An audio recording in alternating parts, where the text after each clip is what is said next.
Thank you very much. I am now turning the floor to the distinguished representative of Pakistan. Bismillahirrahmanirrahim. Mr. Vice President, we have today once again listened to blatantly absurd comments by the Indian representative on the situation in Indian-occupied Jammu and Kashmir. They have insulted the intelligence of this House with the usual twisting of the historical facts, obfuscation of their repressive role, and the outright denial of the well-documented violations of human rights in that troubled region. I would urge the Indian representative for at least once to drop their position of obfuscation and denial.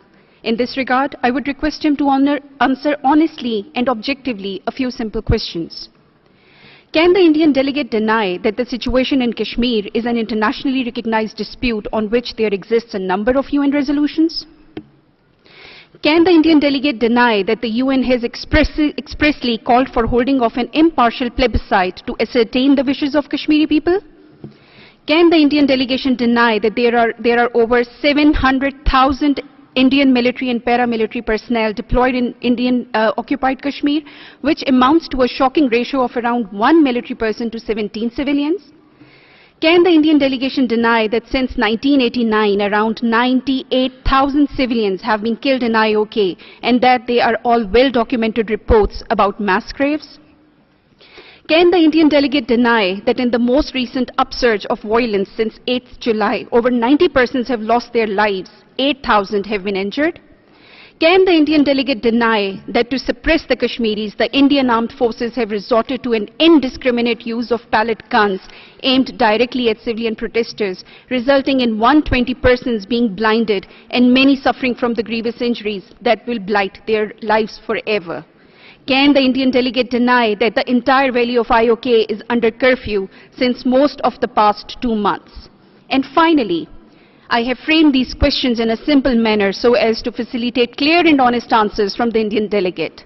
I hope we can finally cut through the traditional Indian pattern of obfuscation, denial, and blame shaming. Thank you.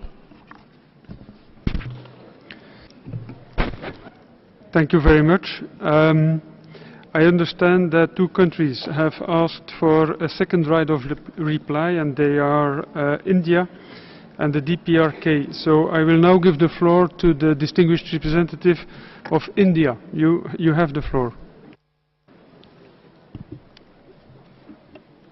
Thank you, Mr. Vice President. We strongly reject Pakistan's continued misuse of the Council to make tendentious references about internal matters pertaining to the Indian state of Jammu and Kashmir. This stems from Pakistan's territorial ambitions over Kashmir that has found concrete expression in repeated armed aggressions. Pakistan continues to be in illegal occupation of a large part of territory in Jammu and Kashmir. The fundamental reason for disturbances in Kashmir is a cross-border terrorism sponsored by Pakistan, which has provided active support since 1989 to separatist groups and terrorist elements, including those operating from the territory under Pakistan's control. Pakistan's dismal track record is well known, and many countries have repeatedly called upon Pakistan to end cross-border infiltration, dismantle the terrorism infrastructure, and stop acting as an epicenter of terrorism. Pakistan has alleged human rights violations in India. Our credentials as a peaceful, democratic, pluralistic society that's deeply committed to the welfare of its people are well established. On the contrary, Pakistan is characterized by authoritarianism, absence of democratic norms, and widespread human rights violations across the country, including Balochistan. The institutions of governance in Pakistan have corroded to such an extent that it has become a hub for the global export of terror. It will be in the fitness of things if instead of ritually raking up alleged human rights violations elsewhere, Pakistan were to focus its energies on improving human rights situation within Pakistan and Pakistan-occupied Kashmir. It must also take action against the perpetrators of terrorist attacks on its neighbors who are roaming freely in Pakistan with impunity, so that terrorism emanating from Pakistan, the gravest risk for peace and stability of the region, could be addressed effectively. Thank you.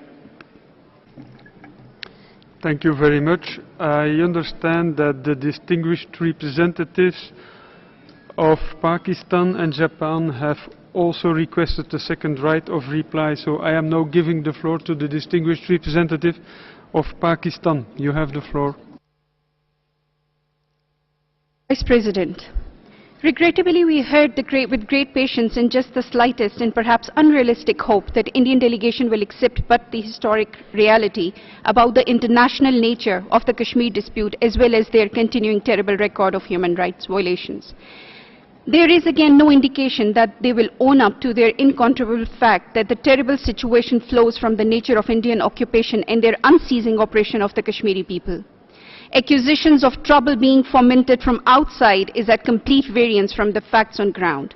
The simple fact of the current situation is that it flows from the extrajudicial killing of a 22-year youth leader Burhan Wani, a killing that led to an upsurge of popular protests as evidenced by over 200,000 people who gathered for the funeral of Mr. Wani despite a curfew. It is further evidenced by the fact that over 2 long months in the Kashmir Valley, it is in a complete state of lockdown and curfew. And it is reinforced by the fact that Kashmiri people and their leaders, through their actions and statements, repeatedly made it clear that they will accept nothing less than their right to self-determination. These facts are clear to more sensible and enlightened section of the Indian people themselves. Even in their own parliament, some bold and honest individuals have accepted that the Indian oppressive policies are at the root of the misery of the Kashmiris and their continued assistance on seeking their right to self-determination. The only party which is in denial of these facts is the Indian state. This condemns the Kashmiri people to the continued misery. Their only hope is that the international community will come to their aid amongst an Indian state which refuses to see any reason. I thank you.